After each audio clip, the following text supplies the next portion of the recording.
അപ്പോൾ നമ്മുടെ ഇന്നത്തെ ടോപ്പിക് എന്ന് പറയുന്നത് ലോസ് ഓഫ് മോഷനാണ്. ലോസ് ഓഫ് മോഷൻ എന്ന് പറഞ്ഞ ചാപ്റ്ററാണ് നമ്മൾ ഇന്ന് തുടങ്ങാൻ പോണത്. ലോസ് ഓഫ് മോഷൻ എന്ന് പറഞ്ഞാൽ പറയുന്ന പോലെ തന്നെ മോഷനിൽ നമുക്ക് പഠിക്കാനുള്ള ലോസ്, അതിൽ മെയിനായിട്ട് നമ്മൾ പഠിക്കുന്ന 3 ലോസാണ്. തുടക്കം പഠിക്കുന്ന 3 ലോസ്, അതാണ് നമ്മുടെ ഇൻട്രോ. പെട്ടെന്ന് അങ്ങ് പഠിച്ചു പോകാം, ഒരുപാട് ടൈം എടുക്കാതെ നേരെ പഠിച്ചു പോകാം. ഫസ്റ്റ് ലാ, സെക്കൻഡ് ലാ, തേർഡ് ലാ, 3 ലോസ്. ഇതാരാണ് എടുത്തത്? ആരാണ്? ന്യൂട്ടൻ്റെ ലോ ആണ്, ന്യൂട്ടൺസ് ലോ ഓഫ് മോഷൻ. കുറേ വർഷം മുമ്പാണ് കേട്ടോ, പക്ഷെ ഇപ്പോഴും ഇതൊക്കെ ഉപയോഗിക്കാം, ഇപ്പോഴും വാലിഡായിട്ടുള്ള ലോസാണ്. അപ്പോൾ first law, Newton's first law states that every object will remain at rest or in uniform motion in a straight line unless compelled to change its state by the action of an external force. Okay, അപ്പോൾ ഇത് നമുക്കൊന്ന് മനസ്സിലാക്കാം. ന്യൂട്ടൻ്റെ first law പറയുന്നതാണ്, ഒരു object will remain at rest, ഒന്നീ റെസ്റ്റിലോ അല്ലെങ്കിൽ മോഷനിലോ, ഇൻ യൂണിഫോം മോഷനിലോ, in a straight line, unless compelled to change. ആരെങ്കിലും ഒരു എക്സ്റ്റേണൽ ഫോഴ്സ് ഉപയോഗിച്ച് അതിനെ കമ്പല് ചെയ്താൽ മാത്രമേ അതിൻ്റെ റെസ്റ്റ് എന്ന് പറഞ്ഞ സ്റ്റേറ്റ് അല്ലെങ്കിൽ മോഷൻ എന്ന് പറഞ്ഞ സ്റ്റേറ്റിൽ നിന്ന് വേർതിരിക്കാൻ സാധിക്കൂ. അപ്പോൾ അതാണ് ഫസ്റ്റ് ലോ പറയുന്നത്. അപ്പോൾ ഫസ്റ്റ് ലോ പറയുന്നതിന് ഈ സംഭവം എന്താണ് സംഭവം? ഇതിനെ നമ്മൾ ഇനർഷ്യ എന്നാണ് പറയുന്നത്. ഇനർഷ്യനെയാണ് ഇപ്പോൾ ഫസ്റ്റ് ലോയിൽ നമ്മൾ മെയിനായിട്ട് പറയുന്ന സംഭവം. ഇനർഷ്യ എന്ന് പറഞ്ഞാൽ എന്താണ്? Inertia is A property of A body that resist changing it's state of motion or state of rest. അത് തന്നെയാണ് നമ്മൾ ഫസ്റ്റ് ലോ ഓഫ് മോഷൻ എന്ന് പറയുന്നത്. അപ്പോൾ ഇതിൻ്റെ എക്സാമ്പിളാണ്, നമുക്കൊരു 3 ടൈപ്പ് ഇനർഷ്യ ഉണ്ട്. അപ്പോൾ 3 ടൈപ്പിലും 3 എക്സാമ്പിളുണ്ട്. അപ്പോൾ നമുക്ക് കാര്യം നല്ലോണം മനസ്സിലാവും. ഇനർഷ്യ ഓഫ് റെസ്റ്റ് എന്താണെന്നാണ് നമുക്ക് ആദ്യം നോക്കേണ്ടത്. ഇനർഷ്യ ഓഫ് റെസ്റ്റ് എന്താണ്? ഇനർഷ്യ ഓഫ് റെസ്റ്റ് എന്ന് പറയുമ്പോൾ ഞാൻ നേരത്തെ പറഞ്ഞായത്, ഒന്നീ റെസ്റ്റോ മോഷനിലോ നിൽക്കുന്നൊരു സാധനം, അതിന് അവിടെ തന്നെ നിൽക്കാനായിരിക്കും ആഗ്രഹം. ഈ ഇനർഷ്യ ഓഫ് റെസ്റ്റ് എന്ന് പറഞ്ഞാൽ ഞാനിപ്പം ഇങ്ങനെ വെച്ചേക്കുക, ഈ സാധനത്തിന് ഇപ്പോൾ റെസ്റ്റ് പോകാനാണ് ഇഷ്ടം, ഞാൻ പെട്ടെന്ന് കൈ മാറ്റി എൻ്റെ സാധനം ഇങ്ങനെ തെറിച്ച് വീഴും, നിങ്ങൾ ശ്രദ്ധിച്ചിട്ടില്ലേ? അതുപോട്ടെ, നമ്മൾ കാറിൽ ഇരിക്കുക, നമ്മൾ കാറിൽ ചുമ്മാ ഇങ്ങനെ ഇരിക്കുകയായിരുന്നു, സിഗ്നലിൽ കിടക്കുക, നമ്മൾ അനങ്ങാതിരിക്കുക, പെട്ടെന്ന് സിഗ്നൽ വച്ചായി നമ്മൾ ആക്സിലേറ്റർ എവിടെ നമ്മൾ പിറകിലോട്ട് പോകും. നമ്മൾ പിറകിലോട്ട് പോകണം എന്താ? നമ്മൾ റെസ്റ്റിൽ തന്നെ ഇങ്ങനെ ഇരിക്കാൻ നോക്കുമായിരുന്നു, പക്ഷേ കാറ് നമ്മളെ കൊണ്ട് ഫ്രണ്ടിലോട്ട് പോകും, അപ്പോൾ നമ്മൾ ബേക്കിലോട്ടായി. അതാണ് ഇനർഷ്യ ഓഫ് റെസ്റ്റ്. അപ്പോൾ ഇനർഷ്യ ഓഫ് മോഷൻ എന്ന് പറഞ്ഞാൽ എന്താണ്? ഇനർഷ്യ ഓഫ് മോഷൻ എന്ന് പറയുമ്പോൾ തിരിച്ച് കാർ നേരെ പൊയ്ക്കൊണ്ടിരിക്കുകയായിരുന്നു, ഒരു സ്പീഡിന് ഇങ്ങനെ പൊയ്ക്കൊണ്ടിരിക്കുകയായിരുന്നു. അപ്പോൾ നമ്മൾക്ക് പ്രശ്നമൊന്നുമില്ല, ഒരേ സ്പീഡിന് സ്ട്രെയിറ്റ് ലൈനിൽ പൊയ്ക്കൊണ്ടിരിക്കുമ്പോൾ നമുക്കൊരു പ്രശ്നം വരത്തില്ല. അങ്ങനെ പൊയ്ക്കൊണ്ടിരിക്കുമ്പോൾ പെട്ടെന്നൊരു ബ്രേക്ക് കിട്ടുമെന്ന് വെച്ചോ, പെട്ടെന്ന് ബ്രേക്ക് കിട്ടാൻ എന്ത് സംഭവിക്കും? നമ്മൾ ഫ്രണ്ടിലോട്ട് വരും. എന്താ ഫ്രണ്ടിലോട്ട് വരുന്നത്?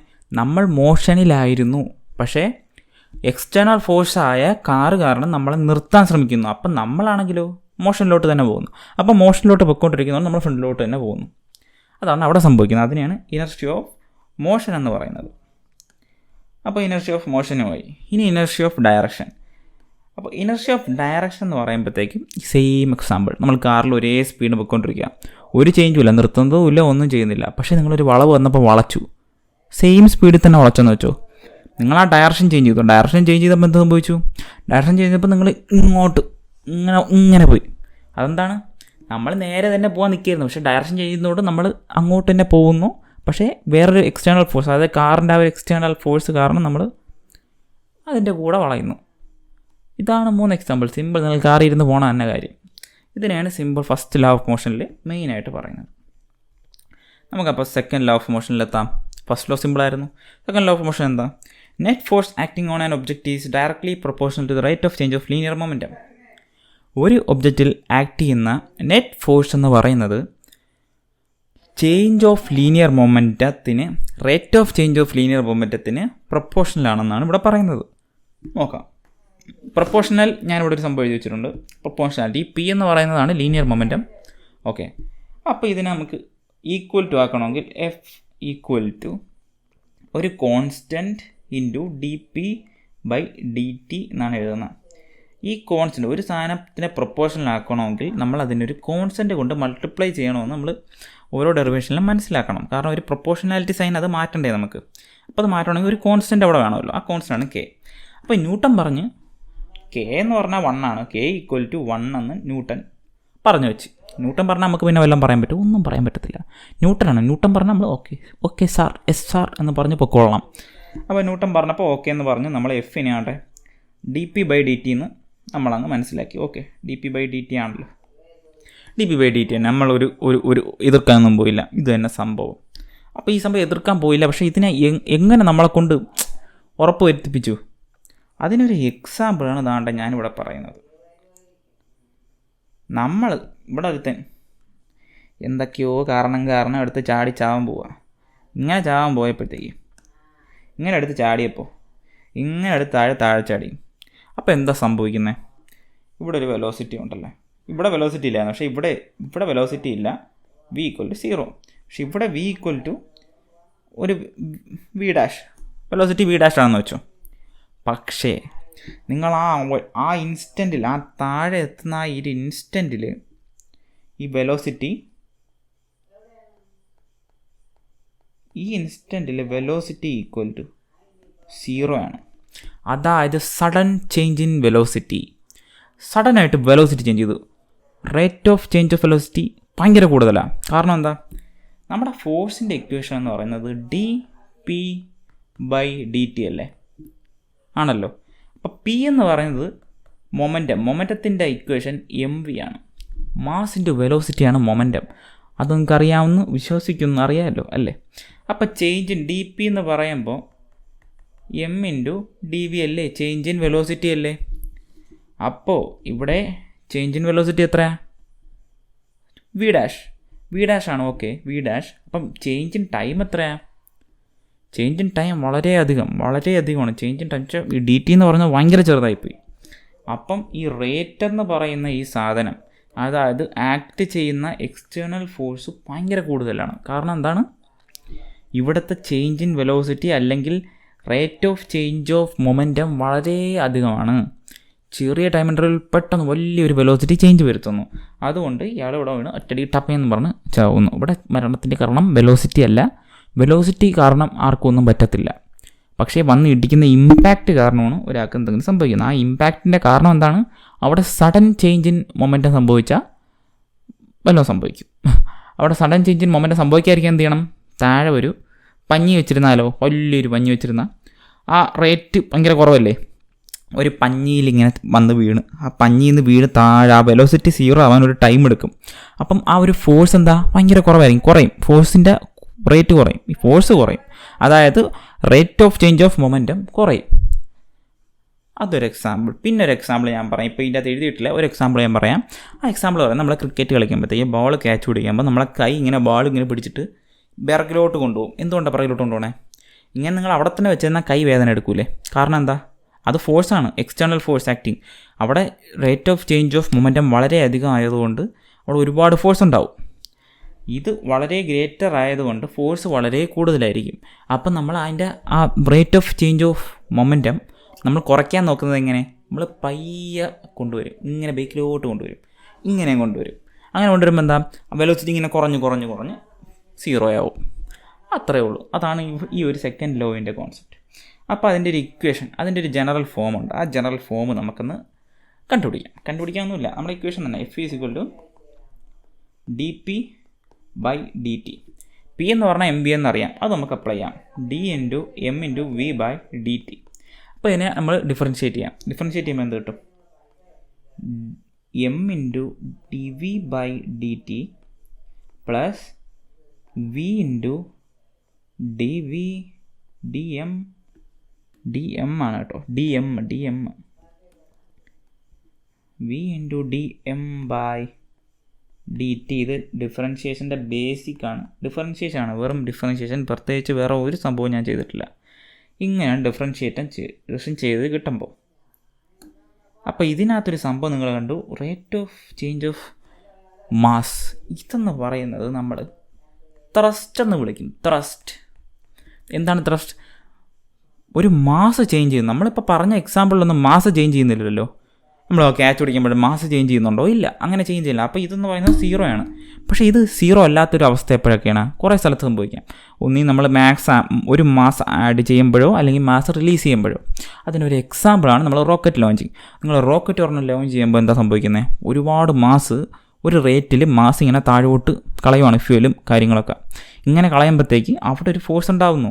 ആ ഫോഴ്സ് എന്തുകൊണ്ടാണ് ഉണ്ടാകുന്നത്? ഈ ഇക്വേഷൻ കണ്ടില്ലേ? Rate of change of mass constant velocity പോയാലും rate of change of mass ഉണ്ടെങ്കിൽ അവിടെ ഒരു ഫോഴ്സ് നെറ്റ് ഫോഴ്സ് ആക്ട് ചെയ്യും. അതാണ് നമ്മൾ ഈ ഒരു ഇക്വേഷൻ. ഈ ഇക്വേഷൻ വളരെ ഇമ്പോർട്ടൻ്റ് ആണ്. നിങ്ങൾ ഒരിക്കലും മറക്കില്ല. ഒരുപാട് ക്വസ്റ്റ്യൻ ചെയ്യാൻ പറ്റും. ഒരുപാട് ക്വസ്റ്റ്യൻസും കാര്യങ്ങളൊക്കെ ഇത് വെച്ച് ചെയ്യാൻ പറ്റും. അപ്പോൾ നമുക്കൊരു ക്വസ്റ്റ്യൻ ചെയ്യാം. അങ്ങനെയാണെങ്കിൽ question, A conveyor belt is moving horizontally with a uniform velocity 2 m/s. Conveyor belt എന്ന് പറയുമ്പോൾ നമ്മൾ അടങ്ങിയ ഒരു സംഭവം വരച്ചാൽ മതി. ഇതാണൊരു ബെൽറ്റ് ഇങ്ങനെ കടന്ന് കറങ്ങുന്ന ബെൽറ്റാണ്. ഓക്കെ, അത് പോണത് ഇതിങ്ങനെ പോണത് എത്രയെന്നാ സ്പീഡ് പറഞ്ഞേക്കുന്നത്? 2 m/s പോകുന്നത്. 2 m/s പോകുന്നത്. അങ്ങനെ 2 m/s പോകുമ്പോൾ ബെൽറ്റ് ഇങ്ങനെ മൂവ് ചെയ്യുക. 2 m/s പോകുമ്പോൾ A material is dropped at one end. ഒരു എൻഡിൽ 5 kg/s എന്ന് പറഞ്ഞ രീതിയിൽ 5 കിലോ സെക്കൻഡിൽ സാധനം ഇട്ടുകൊണ്ടിരിക്കുക. എന്തൊക്കെയോ മെറ്റീരിയൽ ഇട്ടുകൊണ്ടിരിക്കുക. എന്നിട്ട് ഇവിടെ എത്തുമ്പം അതിങ്ങനെയും കളയും. ആ 5 കിലോ അവിടെ എത്തുമ്പോൾ അങ്ങ് പോവും. Okay, neglecting friction. ഇവിടെ നമ്മളിപ്പോൾ ഇതുവരായിട്ടും ഫ്രിക്ഷൻ ഒന്നും കൊണ്ടുവന്നിട്ടില്ല. ഇനി ഇവിടെ നമുക്ക് ഫ്രിക്ഷൻ ഒന്നും വേണ്ട, ഫ്രിക്ഷൻ ഇല്ല. The force required to move the belt is. അപ്പോൾ ഈ ബെൽറ്റ് ഇങ്ങനെ കടന്ന് കറങ്ങാൻ വേണ്ടി നമുക്ക് എത്ര ഫോഴ്സ് വേണം? നമ്മളിതൊരു മെഷീനല്ലേ, ഇത് കറങ്ങണ്ടേ? ഇത് കറങ്ങാനൊരു ഫോഴ്സ് വേണമല്ലോ. അത് എത്രയായിരിക്കും ആ ഫോഴ്സ്? അപ്പം നമ്മളെന്തോ അങ്ങനെ ഫോഴ്സ് കണ്ടുപിടിക്കാൻ ചോദിക്കുമ്പോൾ നമുക്ക് ഫോഴ്സിൻ്റെ ഒരു ഇക്വേഷനാണ്. ഫോഴ്സിൻ്റെ main equation force equal to ma അല്ല. അതൊക്കെ പണ്ട് നമ്മൾ ഫോഴ്സ് ഈക്വൽ ടു ma അല്ല ഉപയോഗിക്കുന്നത്. ഇവിടെ നമ്മൾ ഉപയോഗിക്കുന്നത് എന്താണ്? m dv/dt plus v dm/dt. ഇതിനകത്ത് നിങ്ങൾ നോക്കുമ്പോൾ ഒരു കാര്യം മനസ്സിലാവും. ഒരു കാര്യം എന്താ? ഇവിടെ ഇതാണ് സീറോ. കാരണം എന്താ? dv/dt 0 ആണ്. കാരണം എന്താണ്? വെലോസിറ്റി കോൺസ്റ്റൻ്റ് ആണ്. വെലോസിറ്റി എന്ന് പറയുന്നത് കോൺസ്റ്റൻ്റ് ആണ്. 2 m/s ആണ് വെലോസിറ്റി. അതിൻ്റെ അർത്ഥം വെലോസിറ്റി കോൺസ്റ്റൻ്റ് ആണ്. അപ്പോൾ എന്താണ് നമ്മളെ വേണ്ട ആവശ്യമുള്ള സാധനം? ഇതാണ് v dm/dt. അപ്പോൾ അത് നമുക്ക് എഴുതാം v dm/dt which is equal to v എത്ര? Velocity 2 into 5 kg. dm/dt question തന്നെ തന്നിട്ടുണ്ട് 5 kg/s. 5 എന്ന് കിട്ടി. അത്രയും ന്യൂട്ടൺ ഫോഴ്സിൻ്റെ SI യൂണിറ്റാണ് ന്യൂട്ടന് നമുക്ക് ന്യൂട്ടൺ ഇവിടെ എഴുതിയേക്കാം. ന്യൂട്ടൺ അല്ലെങ്കിൽ എണ്ണം ഇട്ടാൽ മതി. 10 നമ്മളെ ആൻസർ. Option A. ഇതാണ് നമുക്ക് കിട്ടിയ ആൻസർ. സിമ്പിളായിട്ട് സെക്കൻഡ് ലോ നമുക്ക് പഠിച്ചു. തേർഡ് ലോ ഒന്നുമില്ല, നമ്മൾ ജസ്റ്റ് ഒന്ന് പറയുന്നതേ ഉള്ളൂ. തേർഡ് ലോ എന്ന് പറയുന്നത് for every action there is an equal and opposite reaction. ഇത് നിങ്ങൾ എവിടെയെങ്കിലും ഒക്കെ കേട്ടാണ്, പല മീംസിലും എല്ലാം ഉപയോഗിക്കുന്നതാണ്. നിങ്ങളൊരടി അടിച്ചാൽ അതേപോലെ കിട്ടും. അതാണിത്. ഒരു ആക്ഷന് എപ്പോഴും ഒരു ഈക്വൽ ആൻഡ് ഓപ്പോസിറ്റ് റിയാക്ഷൻ ഉണ്ട്. ഇപ്പം ഇതിൻ്റെ ഒരു എക്സാമ്പിളാണ് നമ്മളെ ഗ്രാവിറ്റേഷണൽ ഫോഴ്സ്. ഒരു എക്സാമ്പിളാണ്. അങ്ങനെ ഇപ്പോൾ 2 ബോഡീസ്, നമ്മൾ എർത്തും ഒരു മാങ്ങയും, മരത്തിൽ നിൽക്കുന്ന മാങ്ങയും ഒരു എർത്തും, രണ്ടും തമ്മിൽ ഒരു ഫോഴ്സ് ഇല്ലേ? രണ്ടും തമ്മിൽ ഫോഴ്സ് ഉണ്ട്. പക്ഷേ എർത്തിൻ്റെ മാസ് വലുതായതുകൊണ്ട് മാങ്ങ ഇങ്ങോട്ട് വന്ന് വീഴത്തേ ഉള്ളൂ, ഗ്രാവിറ്റി കാരണം. മാങ്ങയ്ക്കും അതേപോലത്തെ ഗ്രാവിറ്റി ഫോഴ്സ് ഉണ്ട്, പക്ഷേ വളരെ ചെറുതാണ്. അതുകൊണ്ട് നെഗ്ലക്റ്റാണ്. എർത്ത് അങ്ങോട്ട് പോകത്തില്ല, മാങ്ങനെ ഇങ്ങോട്ട് വലിക്കും. അതൊരു എക്സാമ്പിളാണ് every action as an equal and opposite reaction. Third line ഒരുപാടൊന്നും പറയാനൊന്നുമില്ല, ഒരുപാട് പറയേണ്ട ആവശ്യമൊന്നുമില്ല. പിന്നെ ഒരു കാര്യം, ഈ 2 equal and opposite reaction occur simultaneously. ഇത് 2 ഒത്താണ് സംഭവിക്കുന്നത്. ഞാൻ എന്ത് സാധനം എടുക്കട്ടെ? ഒരു ബോക്സ് ഞാൻ ഇങ്ങനെ ഇടിച്ച് ഇവിടെ ഇപ്പോൾ എന്താ സംഭവിച്ചേ? ഞാനൊരു ആക്ഷൻ ചെയ്തു, അതേ സമയത്ത് തന്നെ എൻ്റെ കയ്യിലൊരു വേദന എടുത്തില്ലേ, ചെറുതായിട്ടൊരു ഇമ്പാക്റ്റ് ഉണ്ടായില്ലേ? അതാണ് ഓപ്പോസിറ്റ് റിയാക്ഷൻ. ഇതിനൊരു ഈക്വലും ഓപ്പോസിറ്റുമായ റിയാക്ഷനാണ് എൻ്റെ കയ്യിൽ. ഞാൻ ഉറക്കെ ഇടിച്ചു കഴിഞ്ഞാൽ എനിക്ക് നല്ല വേദന എടുക്കൂലേ? ഡൗട്ട് ഉണ്ടെങ്കിൽ ചെവരിൽ ഒരൊറ്റ ഇടി എടുത്തു, അപ്പോൾ മനസ്സിലാവും എന്താണ് ന്യൂട്ടൻ്റെ തേർഡ് ലോ ആണ്. നല്ല രീതിക്ക് മനസ്സിലാവും. സോ ഇത്രയുള്ള നമ്മളെ ഫസ്റ്റ് ഇൻട്രൊഡക്ഷൻ. ഒരുപാട് ക്വസ്റ്റ്യൻസ് ഒന്നും ചെയ്തിപ്പിച്ചില്ല. നമ്മുടെ ക്വസ്റ്റ്യനൊക്കെ ചെയ്യുന്ന ഇനി അങ്ങോട്ടാണ്. ഇനി ഒരുപാടുണ്ട് ലോസ് ഓഫ് മോഷൻ പഠിക്കാൻ. നമുക്ക് ഇനി ഓരോ ദിവസവും നമുക്ക് പഠിച്ച് ലോസ് ഓഫ് മോഷൻ നമുക്ക് ക്ലിയർ ആക്കി വിടാം.